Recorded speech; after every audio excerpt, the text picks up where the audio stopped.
What's happening, folks? Another episode of the Adventure One podcast here. I'm joined with Daniel, and we're sitting here after a good meal, and we went out and fried in the sun. We got sun lines.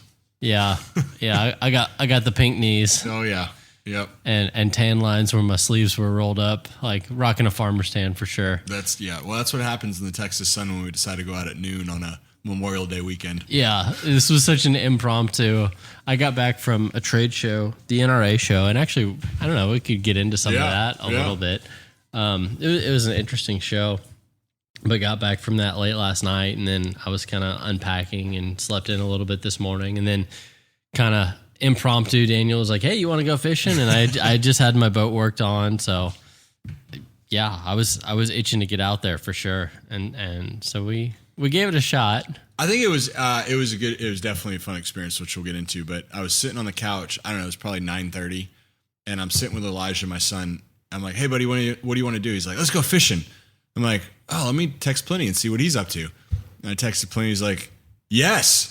Yep. And then he's like, "Hey, give me about an hour or two because I got to clear out all this NRA stuff." I'm like, "Okay, cool."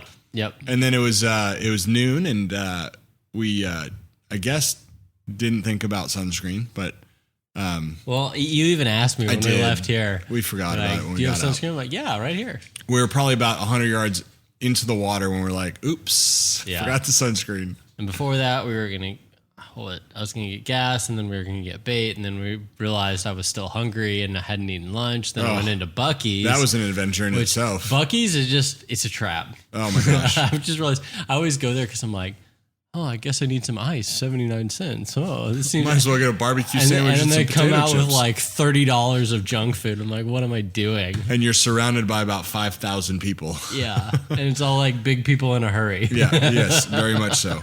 Yeah. So it was good though. The Buc-ee's adventure was fun. Yep. We saw some interesting folks. You know, every time I go to a Buc-ee's, I shared this with you earlier, I'm reminded of how I like my living room, and I like my quiet, and I like sitting there owning my own space. Because you walk in there, and first of all, just to get into a Buc-ee's, it's like 10 minutes because you have to get through the myriad of cars that are trying to get out. Then you get in there, and it's like, I feel like I get knocked into by about 12 different people on the way in. And then you got to wait for hours in the line, and then someone will go, "Hey, I got another line open here." And you go through that. And like you said, you come out thinking I'll spend $5 on a sandwich, and it's $30 later every time. Yeah. And I can knock it, but I'm also, like, as a Texan, kind of proud of Buc-ee's. Like, it's Eli has a picture with Bucky now. Yeah. I mean, some ways it's a miserable experience, but it's like, it's kind of nice. It's like a better Walmart. Yeah. Is what it is. Well, it's like, with gas. If like Buc-ee's is like the stinky asshole of retail shopping, well, it's our stinky asshole of retail shopping. It's like, but we're proud of it. It's Buc-ee's is ours. It's the only place you can get gas. What do they call them? The beaver nuggets, which are just basically like candy. Like packing foam peanuts with maple syrup on them. You can get a BB gun as well as a cooler. And then deer corn. You can get, like, the one thing they don't have, which is surprising, is they don't have bait. Yeah, and I asked because I'm like, well, you sell deer corn, so maybe you sell minnows. Yeah, no. But he's like, some of them do, but not this one. Oh, really? I'm like, oh, not the one by the lake? Okay, got it. Yeah. Not the one by the biggest lake in North Texas? Yeah. Interesting. But I had my boat worked on recently, and it was pretty frustrating. I probably need to do I haven't even really talked about the boat much on the podcast, so I probably need to do kind of a whole story of the saga of how horrible it is to register a trailer in Texas. Ugh. And then a motor that mostly works, but then has mystery ghost issues that you have to overpay for to get resolved, and yada yada. I could go on. I'm sounding very whiny about it, but well, back up though so why did you have to get the engine fixed or the motor fixed? We were out a month ago maybe? Yeah. And it was the first time that Eli had ever been on a boat going fishing. Yeah. I think he's been on a boat before, but not like a little John boat fishing boat. So he was all excited. We got out there. We did a night fish. Yep. And we're in the place we had gone before. Yep. And we go into this little cove, and we're trawling around. And then off the trailer. Yeah, it was everything first worked. Or second pole. It was great. Got into a cove, used a trolling motor. Everything worked out well. And then we were going to go into the deeper water to go under this bridge, and went to pull it, and nothing. Yeah. And we tried that probably for an hour and a half. Yeah, and I sat there just cranking on it, and I was just fighting not to just be cursing in front of your kid. Yeah, and he was having a blast because we were catching minnows with it. Yeah, we turned on the green light. We're like, catch the minnow, catch the minnow. We did see a big gar swim underneath the boat, which was kind of cool. In the dark with a green light as it's coming through. Yep. So that was that started it. Yeah, when there was an issue, and then dropped it off, and I got overcharged for some stuff, and it was frustrating, and finally got it up and going. So we got out today and launched it just fine. Yeah, it worked out well. I feel like that worked great. Started just fine off the. No, I gave it a couple pulls, and then I realized I had the. Oh, that's right. The idle set too high. Turned that down, and then it worked great. We went to a different spot this time. We're going to try a different spot on a different part of the lake to kind of see what was out there. And it was real windy today. So we're like, hey, let's just try to get into some coves like real quick. Yeah, it was not a good day for fishing. Like in terms of like temperature and sun, it was great, but just 20 plus mile an hour winds, constant, maybe gusting, maybe peaking at 30. It was better than sitting in front of the TV though. Yeah, like it was capping a little bit, but we're like, heck, let's give it a try. I haven't pulled the boat out since all that stuff, so let's make sure it works. So we got out there, we dropped that. So tell about the kind of buoys that you created. Yeah, so there's it's jug line fishing. And so traditionally in Texas, most people just use a plastic jug with a weight and up to 5 hooks in the state of Texas. And then a lot of people have... Oh, is that a Texas regulation, 5 hooks? Up to 5 hooks. Oh, wow. Okay. I didn't know that. Yep. Per line. And I think that's one of the differences between a floating jug line and a trot line, like bank to bank or anchor to bank. That can have like 100 or 20 or I don't know what the number is. I've never really done that, but I know a floating jug line can only have 5. But a lot of people have taken these pool noodles and PVC pipe and made these jug line rigs. Some of them lay flat and then flip up when they get hit. And I realized that wasn't super valuable to me because I'm going to go back and pick them up at the end of the day anyway. And some people have made free floating ones where you literally deploy a dozen of them and sit there and watch and you go after the one that moves. This is not that. This is more, a 5 hook line that has a sinker that's on the bottom and a float that's going to stretch out as far as it needs to. You kind of make a circuit around the lake, drop them off maybe a quarter mile apart. Then you make another loop back, go pick them up. So, and what we do in the meantime is go get some fishing poles and go fish. Yeah, and it's a great way to be passively fishing while you're also actively fishing. Yeah. Because we're, I guess, opportunists. We're not sport fishermen going for record bass or anything. We're like, cool, anything that we can catch and fry up, awesome. So if we can, passively fish for cats while we go after crappie or bass or whatever, cool. Yeah. So we did that in the first place. We kind of got set up and it was just kind of a game of hide from the wind wherever we could. So we were in this little cove, sandy bottom, lots of sticks, willows and buckbrush kind of all the way up into the water. And we were seeing shad jump all around us. All over the so place. We knew there was probably something around there chasing or preying upon all the bait. So let's go ahead and throw out one of these jugs here. And so we did. And I think, it was probably 15 minutes or less. Yeah. All of a sudden the thing starts yanking around. We're like, man, there's something on there. Yeah. And it was like a hard jerk. And at first it went and it was like one hard long tug and the thing started moving towards shore. Yeah. Which is away from the wind. Yeah. And we're like, all right, there's something on there. So I thought it was a turtle because a lot of times turtle okay, go to the bank. Yeah. Yeah.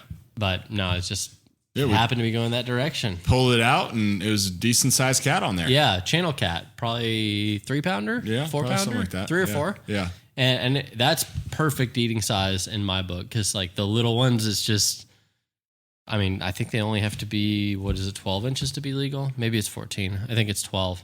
But the little ones just, by the time you peel that skin, it's not much there. It's hardly worth the effort. And then sometimes real big ones. Channel cats don't tend to get that big from my experience. I've never caught just a massive channel cat. Blue cats and flatheads both get real big.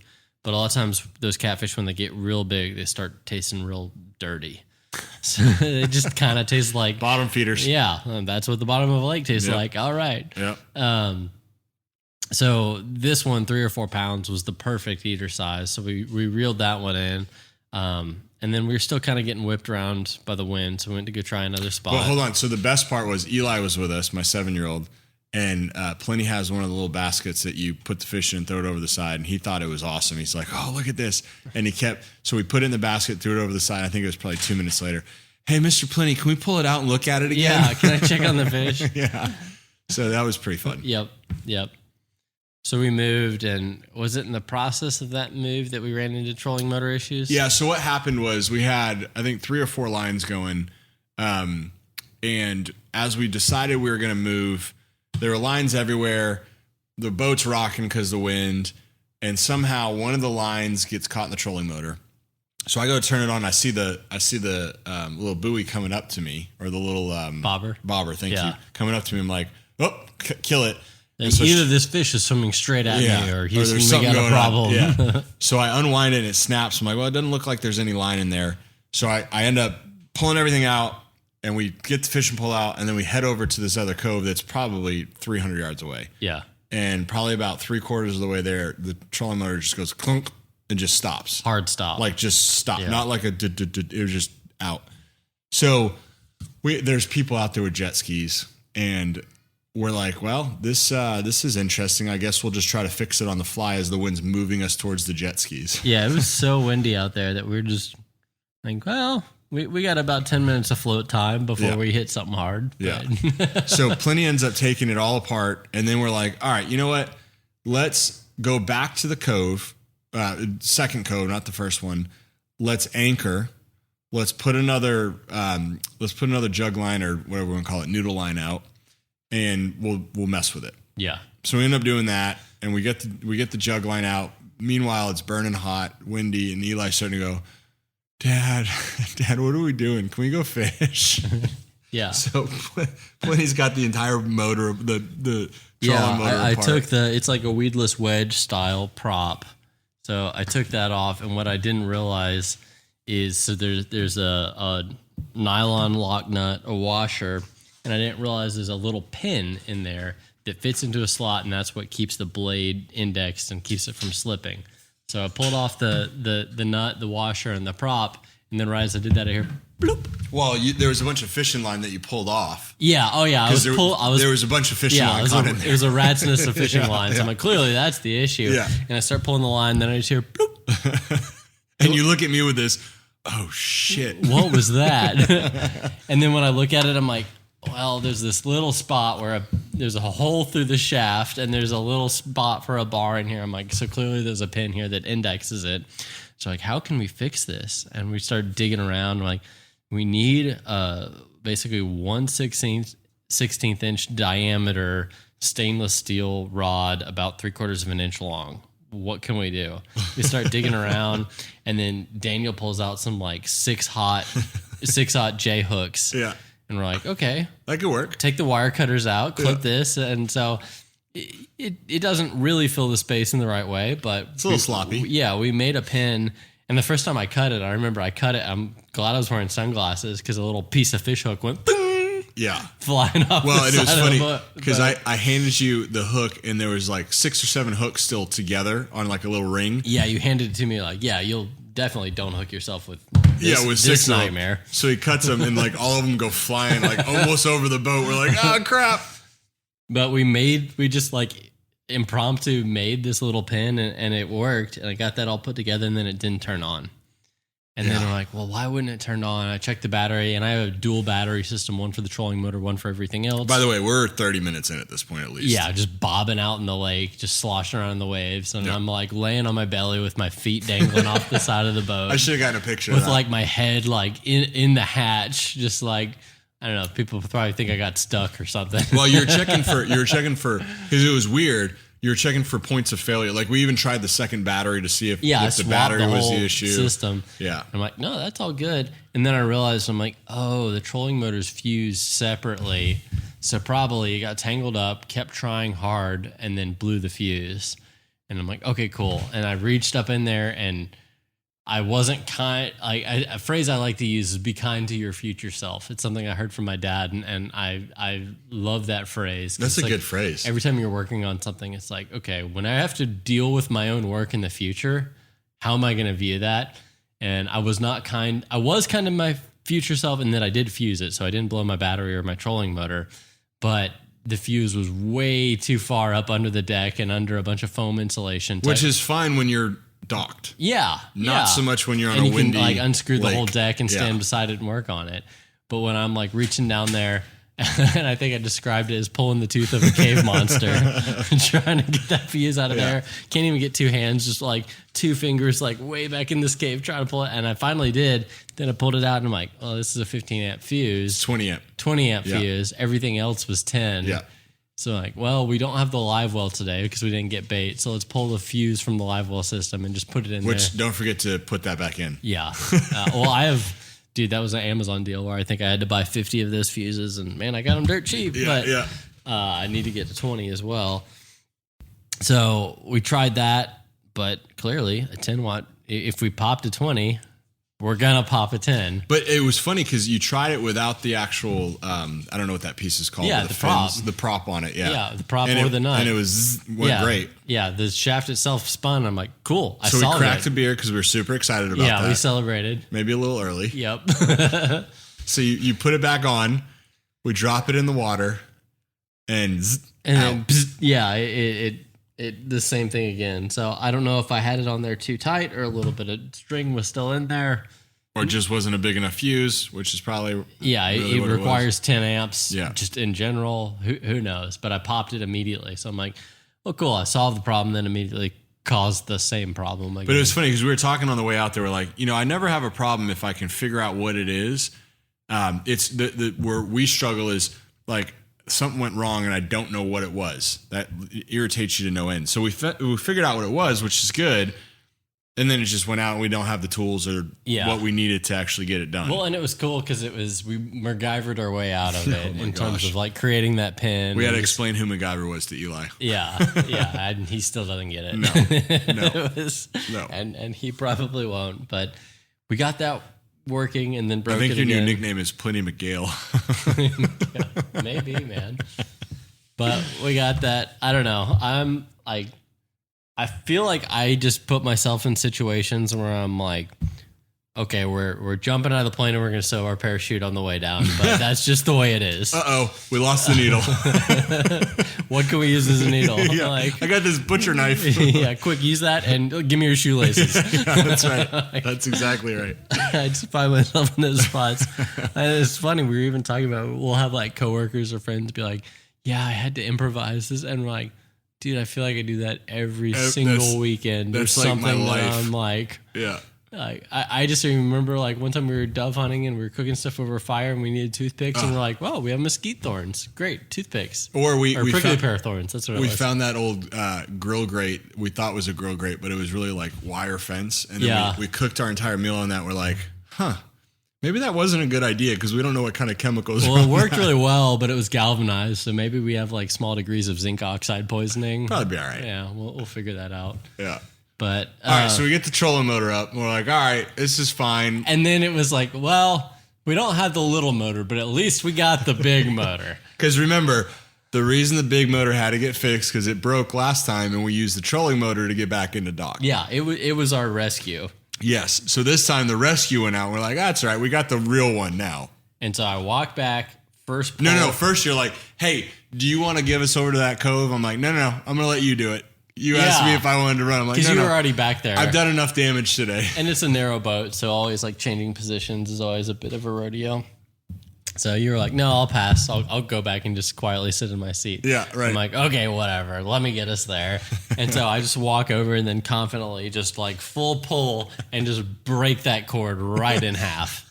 And I about fell into the lake too because I was pulling on it pretty hard. And I wasn't even like, I kind of acknowledged that I almost fell into the lake, but I wasn't even worried about that. It was like after I was on my belly messing around with the trolling motor that whole time, and then that in like 4 feet of water. I just looked at it like, you got to be kidding me. And I just started busting out laughing. You were laughing, and I didn't swear. I didn't say. I think I just hung my head and just sat there.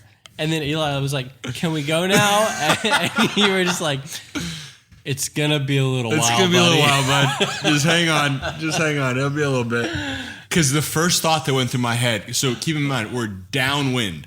So we have to go back upwind. Yeah. About, I don't know, half a mile. Something. And it's like, again, 20, 30 mile an hour winds. Trolling motor's gone. Now the big motor's gone. And I'm like, I know there's that one yellow pull-out paddle. Tiny emergency paddle. I'm thinking about swimming to the beach and asking that person at their house, like, hey, can you help us out? Can you pull us in your pontoon boat? Yeah. Like, it immediately went to, well, thankfully we're anchored so we don't go into the big part of the lake. Yeah. Or it was like serious chop. Yeah. So there we are. Yeah. No motors. So no backup motor. But I looked at it, I'm like, well, all we did is break the string and I see both ends of it. So theoretically I can tie this back together and we'll be good. But the problem was it was all just like a frayed rat's nest, the end of that rope. It wasn't like a clean break. So I couldn't thread it back through the hole, especially reaching up under there. So I took the cowling off and then I had to take basically the housing where the fuel filter, the part that mates with the cowling, I had to take that off, and then the top part, I took 2 of those off, and the whole time we just had basically like a Gerber multi-tool. Yeah. And I needed a 10 millimeter socket. Yeah. Like a deep socket. And so we're like trying to do this whole thing with a multi-tool. And I'm shocked we didn't drop a single nut or screw. Dude, I was thinking that too. And it was probably because you were like, hand it to me, please. I'm putting it in my zip pocket right now. I have a pocket on my right side of my shorts. It's a zipper. I'm like, I'm putting it in, zipping it. I'm not going to let you hold 2 bolts in your teeth while turning a third one. Like, while we're on a windy lake. Yeah, because it was like bouncing and rocking us around the whole time. So about halfway through that, Eli's like, Dad, I'm hot. So we threw him in the lake. Yeah, like, this is a great time to go swimming. Yeah, he's like, I want to go swimming. I want to go swimming. So I'm glad that was... That was his highlight of the trip. Yeah, even when we asked him after this. What was your favorite part? Swimming in the lake. I got to go swim in the lake. And he had his life vest on for everyone, and he literally held on to the side of the boat because it was. I was like, buddy, you let go. That wind's going to take you somewhere, and I'm going to have to jump in, and then the whole thing is going to go bad. Well, and it was a good dad move on your part. Life jacket the whole time for a kid. I think it's legally required in Texas, but whether it is or is not, always a smart idea.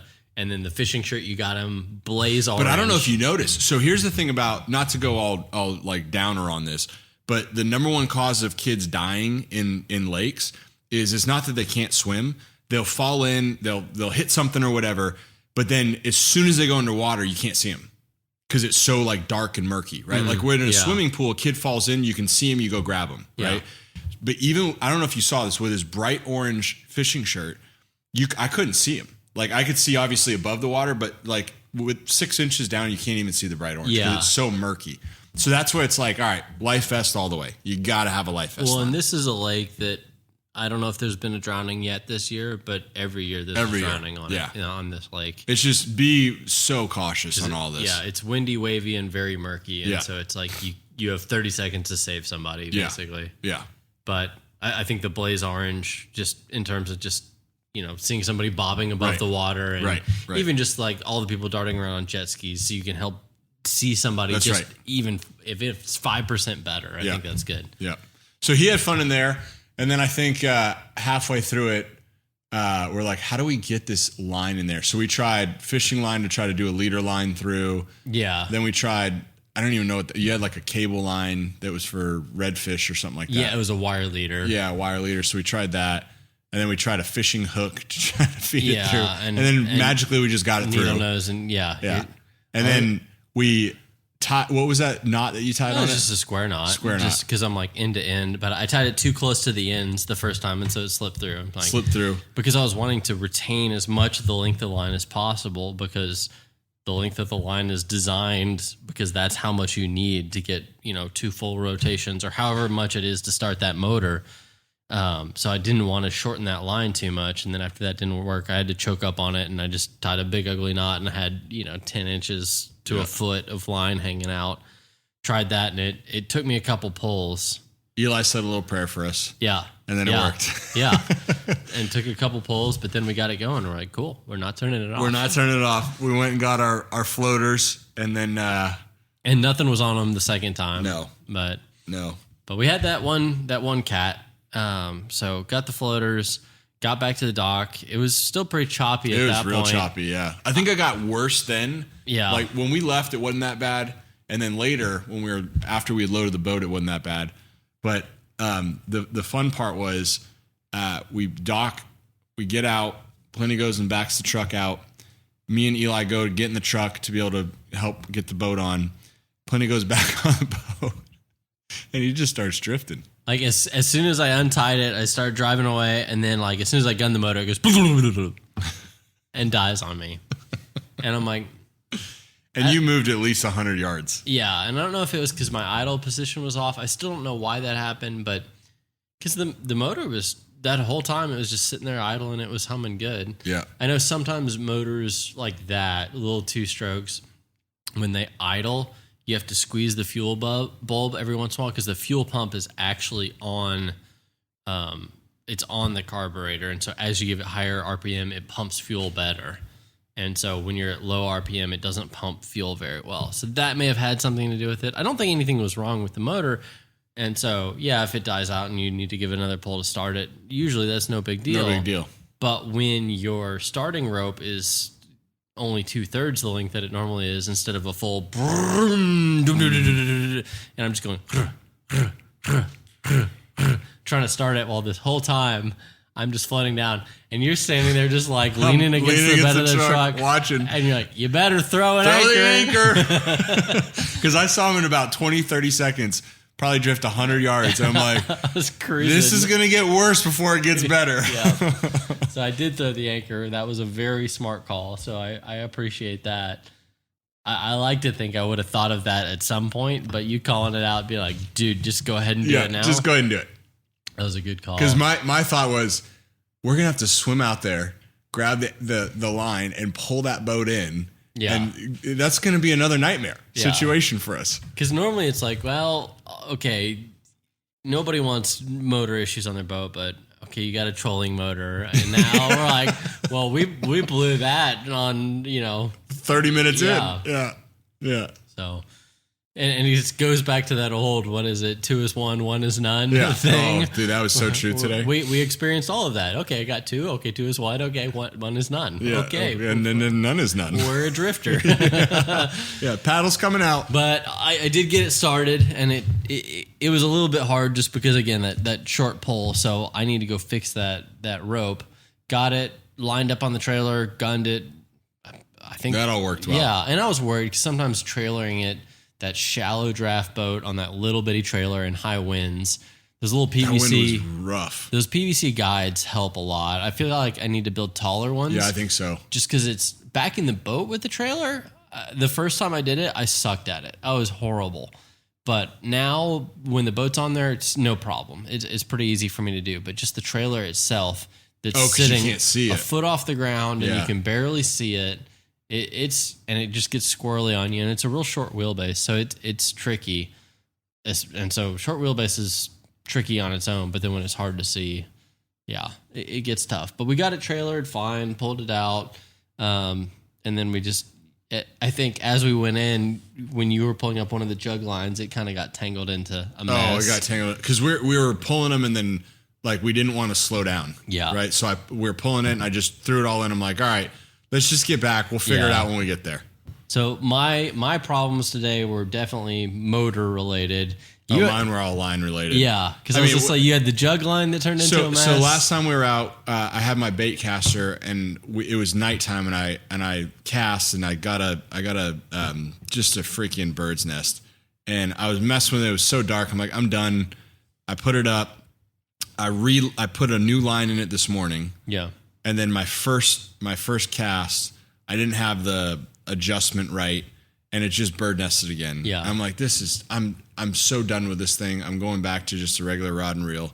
And then so that happened, and then we got the line stuck in the trolling motor, and then we're pulling up the jug lines, and lines were all over the place. So it was a rough line day for me. Yeah. And the wind didn't help. I'm not gonna lie. The rocky boat and the wind and Eli going, "Hey, Dad, are we going to catch something?" Yeah. When does the fish bite? Yeah, right. I'm so glad we caught that one fish, dude. Yeah.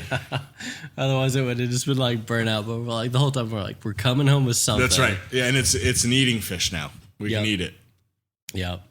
So we got that working. And then, of course, on the way home, I just realized, I'm like, yeah, stuff's going to go wrong again.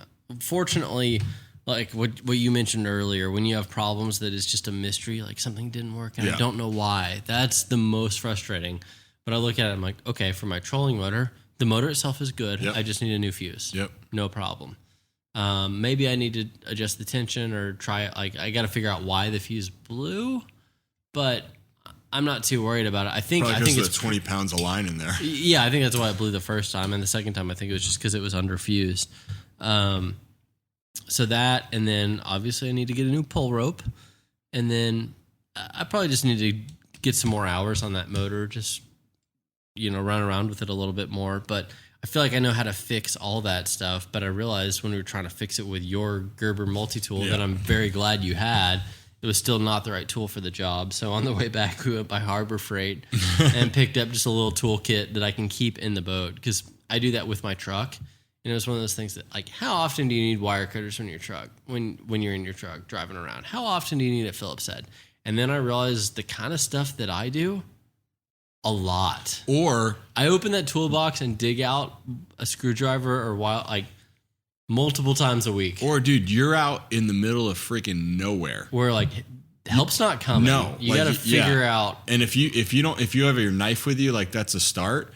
But if you have so I bought that same Harbor Freight like box that you have. Yeah. And that saved me out in Iran before. Yeah. Because I'm like, man, I didn't bring my tools with me. I'm just out here doing some work and something broke and I need to go fix it, right? And we're not like trying to endorse Harbor Freight tools or say that they're that, but it's just the idea that, like, I can have a variety of just in case tools stashed away at limited cost. Like, would you rather have one great, awesome set of wire cutters, or would you rather have 3 okay sets of wire cutters stashed all over the place? And you're not building a house with these tools. Right. You're using them like once a year, maybe. Yeah. Right? Well, maybe more than that, but not a lot more.